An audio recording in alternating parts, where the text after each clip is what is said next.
Wala akong naalaala na may ginawa akong kasalanan. Marami akong ginawa na hindi nagustuhan ng iba. O maybe lahat.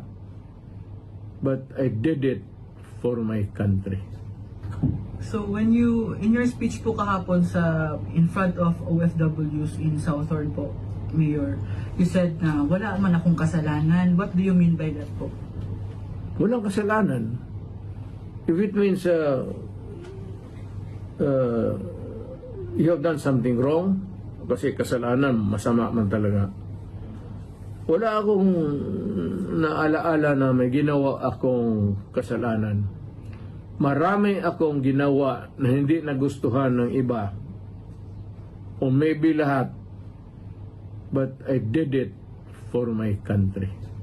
Hindi ako yumaman. Wala akong nakuha. Pobre pa rin ako. And wala kayo nakita na nagdagdag na isang nipahat sa bahay ko.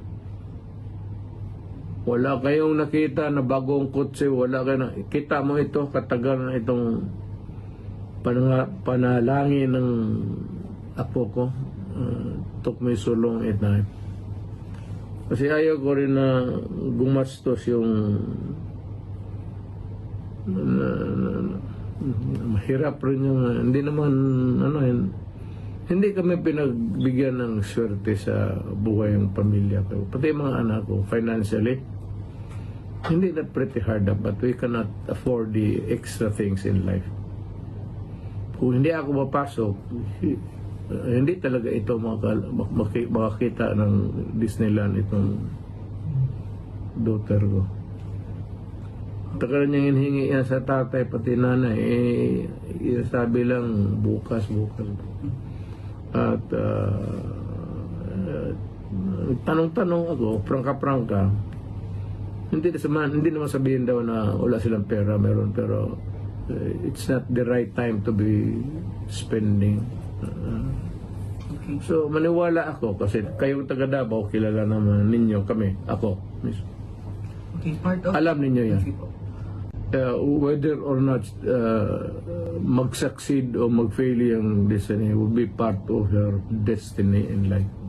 Yes, Mayor. Fourth question po. Part of your going to the rally, pag mag-endorse po kayo ng PDP laban candidates po, is tulungan natin yung mga 9 candidates para po ma-prevent impeachment ng daughter po ninyo sa BP Sara. Ano po assurance natin ito? No, it's not that. Alam mo, ano yan whether or not mag-succeed o mag-fail yung destiny will be part of your destiny in life. Kanyang swerte yan. Naniniwala talaga ako niya. Yung ibang issues, iba rin yun. But for her to face judgments before her peers, iba yan. Kanya talaga yan. On her own. And sagutin lang niya kung ano ang tama.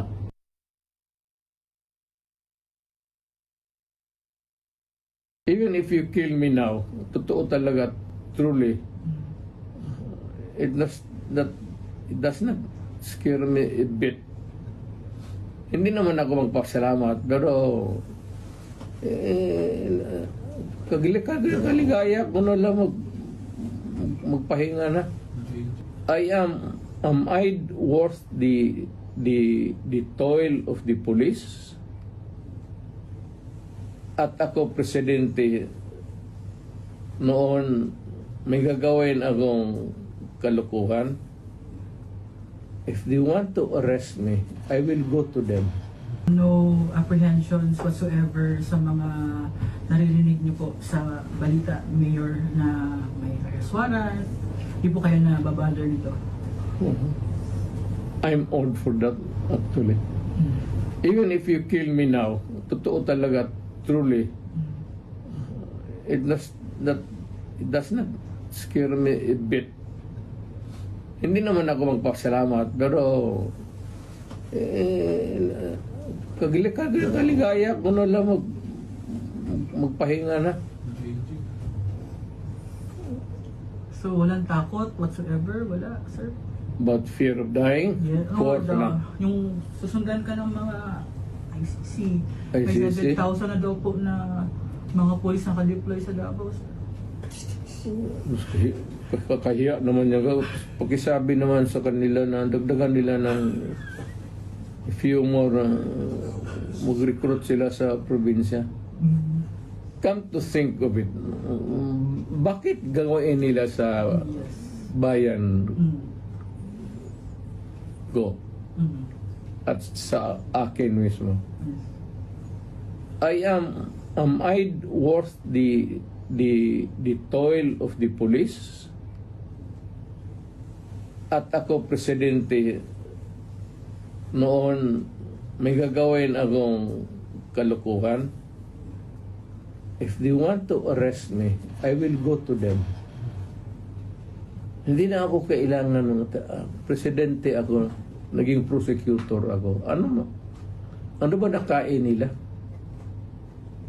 All they have to do is to call me and say, come here that because there's a complaint against you. Or there's a valid summons or whatever from Congress or from the court. Bakit mo pa dramahin sa akin yung gano'n? Matanong nga, sometimes ito nangyayari talaga. What would be the reason for marshalling 5,700? They said. Bakit pagurin mo yung Pilipino? Na isa lang man ang kailangan ko na baski isang patrolman dyan sa airport magabang. Hindi ako yung maglaro ng patago-tago diyan. Naging presidente ako. So sinong taguan ko? Police? Army? Sino? May sisi. ICC? Tagal ko na naghintay niyan. Vice Mayor pa ako, ICC. Ngayon, CCI na yan. Pabaliktad. Hindi ko kayo hinahamon, pero you have been doing it, fucking on it for a long time. Can you just please try once more? This time with yung action and candor. So makita tayo. Crimes against humanity man kaya. Pati yung hindi ninyo nasali na pinatay ni Hitler, idagdag mo na sa akin. Yung nakalimutan ninyo na listahan ko. Or the unsolved massacres around the world. Charge it on me because isang impyerno lang ito. Walang ano man to.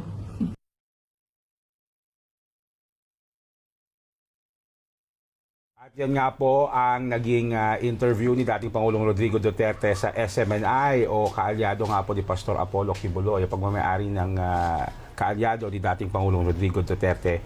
Yan po ang mga naging pahayag. Itinanggi po ni dating Pangulong Duterte na siya ay may ginawang mali sa interview po na yan. Nangyari po yan bago po siya lumipad dito pabalik sa Pilipinas galing sa Hong Kong.